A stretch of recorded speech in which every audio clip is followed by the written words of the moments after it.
avec qui nous avons maintenant créé un lien. Elle tient particulièrement à nous raconter ce qui signifie pour elle être heureuse, et ce qui lui apporte vraiment de la joie au milieu de tant de défis.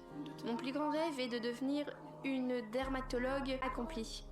Je veux devenir dermatologue. Les spécialistes sont rares et les albinos souffrent souvent de cancer de la peau. Souvent, lorsqu'ils arrivent à l'hôpital, il est déjà trop tard pour les soigner. Je désire travailler pour ma communauté qui a été oubliée depuis longtemps.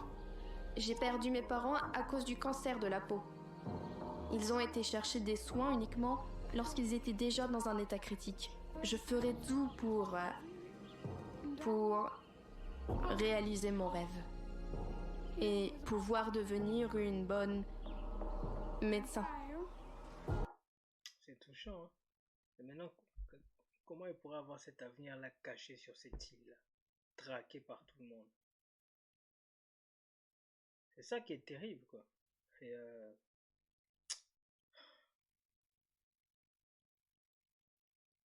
ça a été fait en quelle année, ça? Il y a un mois.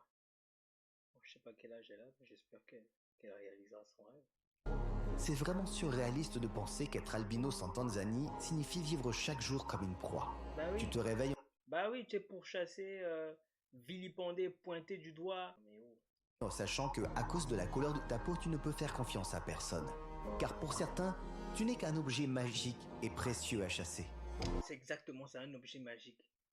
Voilà, les albinos sont des fétiches. Voilà, ce sont des objets en fait là-bas. Ce sont des fétiches qu'on prend, qu'on triture et qu'on utilise pour faire ces trucs. Ce sont des humains à la base, les gars. Et chaque regard autour de toi peut cacher un intérêt obscur. Et c'est comme vivre une double vie, invisible pour ceux qui devraient te protéger, mais trop visible pour ceux qui veulent t'exploiter. Cependant, en les observant de près, je comprends que chaque mot chaleureux, chaque geste spontané